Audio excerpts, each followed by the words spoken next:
Hello. Hello. Are we ready to start the day? Yeah, we can do All right. that. All right. So today, what we're going to do is we're going to order fractions from these two grades, right? So we're going to try to figure out which fraction is worth more. Do we know what do we call the number that's on the top of the fraction? What do you call those? The numerator. The numerator. Thank you. And Mina, could you tell me what do you call the number on the bottom of the fraction? The denominator. The denominator. All right. So I want to start with the fact that you guys were asked to order three fractions. Do I have a volunteer who would like to name those fractions? Yeah. It was 3/10, 9/10, and 3/4, right? Yes, that is correct. What denominator is repeated in these fractions? Carlos, go ahead. The tenths is repeated, right? Between yes, 3/10 and 9/10. Yes. So now let's talk about, I would like to start with how Will and Jada solved it. Can one of you volunteer to explain how you decided on using the number lines? Well, we decided to use number lines so we could see, which one was bigger and which one was smaller. And so we have two number lines, and one of them is the tenths, and one of them contains the fourths. Awesome. When you drew the number lines, you had to make sure about one thing. You had to make sure about the fact that the number lines were the same length. Does everyone see how they've drawn the number lines and both of them are the same length, correct? Oh, yeah, I can see that. Yeah, that makes sense to me. What would it be accurate if one number line was longer than the other? Oh, definitely not. Because then you'd be messing up the data. Yes, the data would get messed up because you wouldn't be comparing the same amount of space. Awesome. I would like somebody other than Will and Jayla to tell me why do they think Will and Jayla's strategy will work? Do I have a volunteer? Well, looking at Will and Jayla's strategy, it's kind of similar to what we did, where they made sure they lined up the number lines with the 0, the halfway point, and the ones. For me and Emily, we decided to compare each fraction to 1/2 and decide whether it was bigger or smaller than 1/2, and continue to order it from there. So I can kind of see why they decided to go with that. We just kind of did it in our heads, though. I don't think that they need to do any of that. See, my method is way faster, quicker, and easier. So, Mina, what makes your method way faster and easier? Why do you feel that it was faster? Well, all you gotta do is look at the numerators, and if you don't get the answer from there, you just look at the denominators, and you can just do it all in your head. All you gotta do is look at the numbers. Huh. I'm not entirely sure we can think about fractions like that. I mean, it helped me get the answer, so why not? Well, okay. Interesting. I agree with Carlos here. Does anybody else have a thought about how Mina solved it? I definitely would want to put something down on paper. Sure. I can't just do it in my head like that. Yes, and I do agree with you out there that sometimes just putting things on paper helps you get a better idea of what's going on.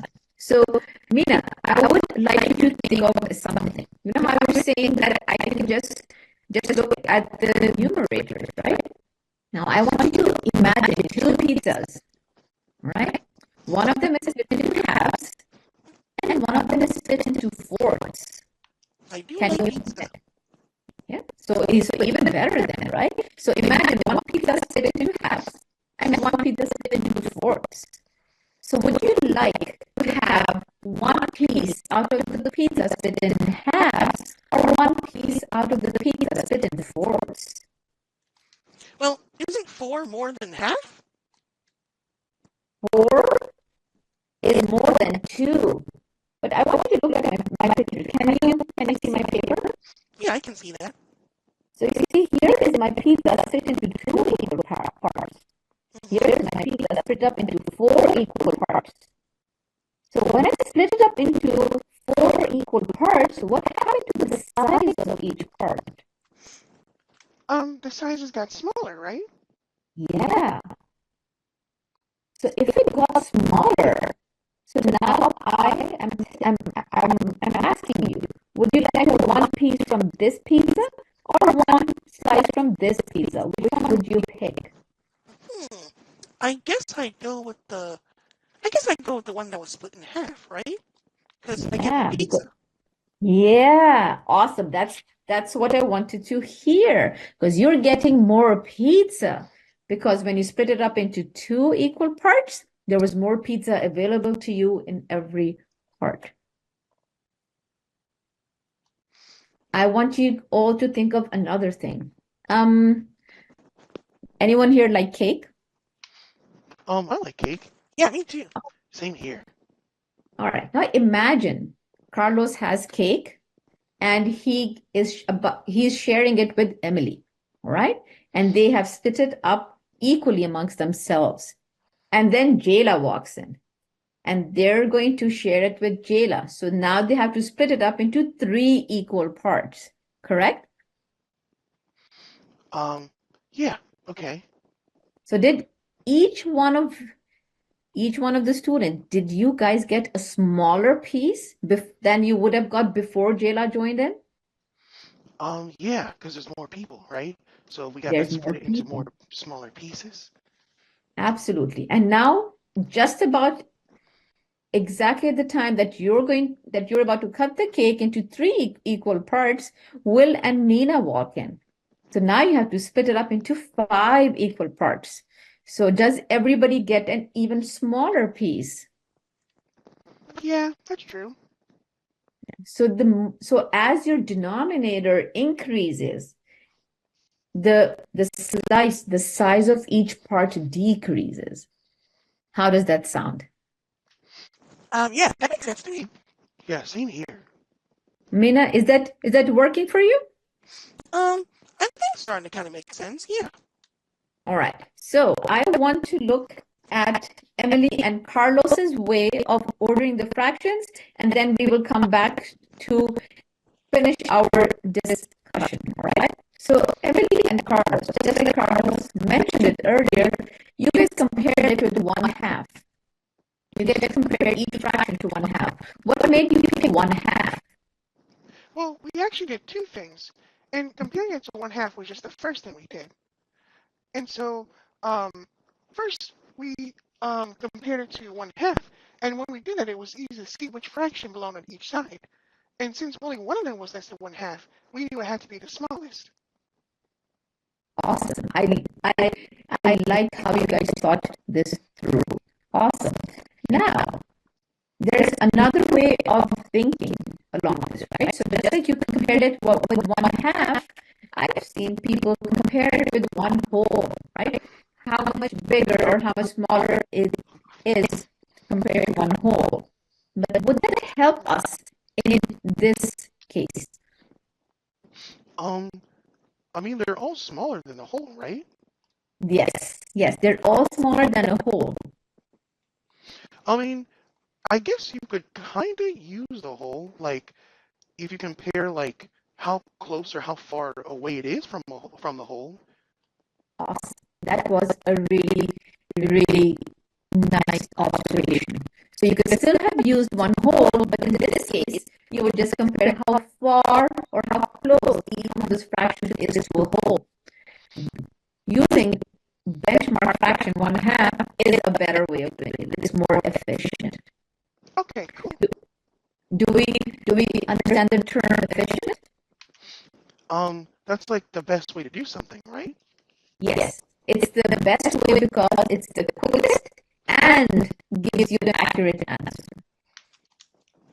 So it gives you speed and accuracy at the same time. That's what's going to make it efficient. Fair enough? So my method would be pretty efficient then, right? It would be quick, however, it wouldn't be accurate. And I would like you to see that. So I'm going to share the number lines. I'm going to show you the number lines that Will and Jayla drew. All right, Mina, can you see it clearly? Yeah, I can see that. Yeah, so if you look at my finger, right? So 3/4 is about here, right? Mm-hmm. But 9/10 is here. What do you notice? How close is 9/10 to one whole? It looks like 9/10 is closer to one whole than the 3/4, right? Yes, yes, good observation. And that would make you think that, I think 9/10 is a larger fraction than 3/4.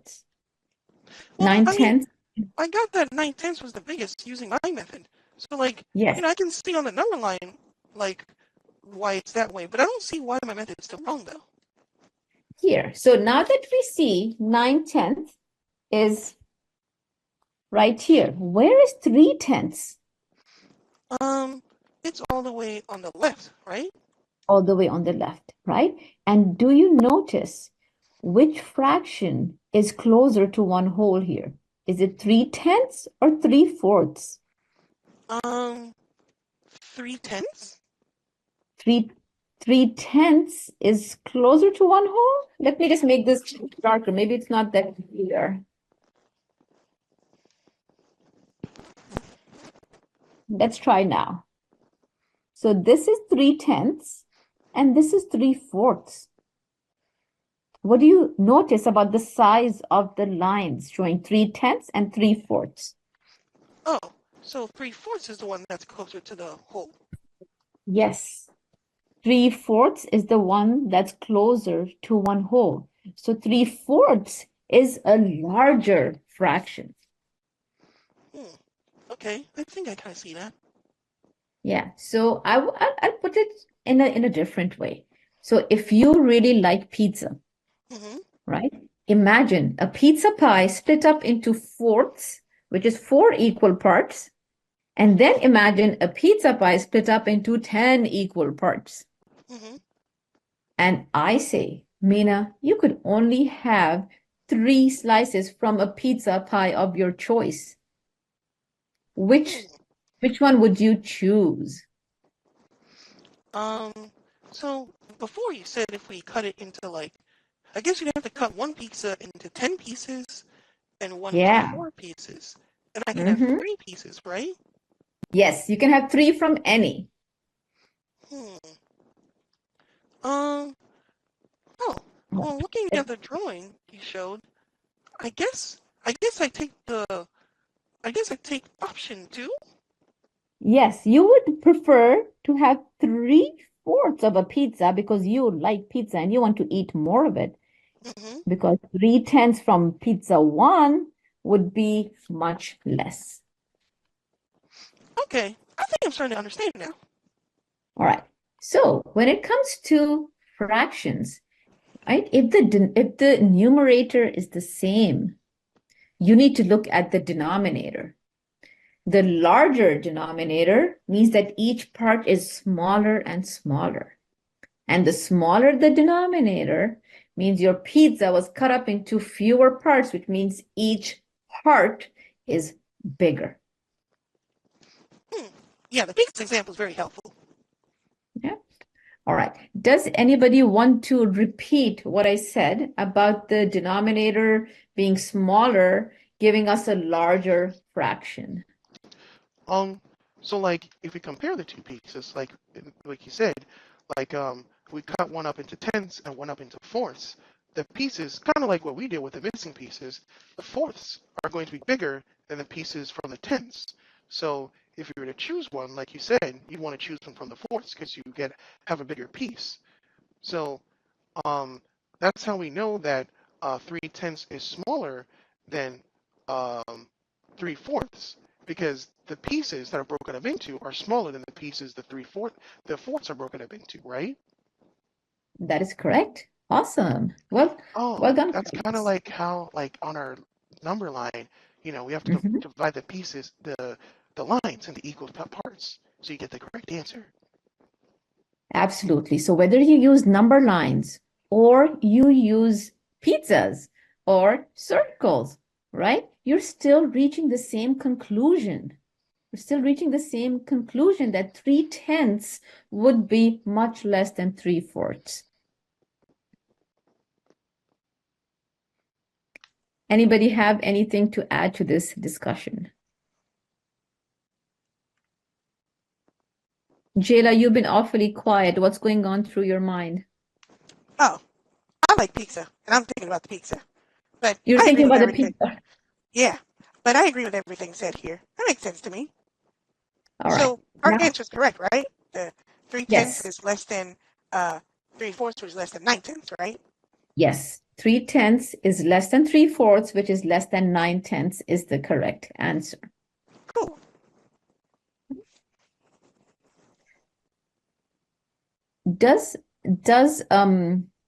Would this rule work for larger numbers as well, not just tenths and fourths and thirds? What rule are you talking about? The fact that the smaller the denominator, the larger your fraction when the numerators are the same. I mean, yeah, I guess it could work for any fraction. It would. It would. You are right. It would. Right? So it doesn't matter how big or how small the numbers are, as long as the numerators are the same. If the denominator is smaller, that fraction is going to be worth more. It's going to be greater than. Oh, okay. Well, I mean, how many times are the numerators going to be the same, though? How many times are the numerators going to be the same? It depends on the question. In like real life, right? You end up using fractions a lot more without realizing it, right? Because every time you eat something, every time you share something, right? You are dealing with fractions, right? Mm-hmm. Okay. All right. All right. And end of instruction?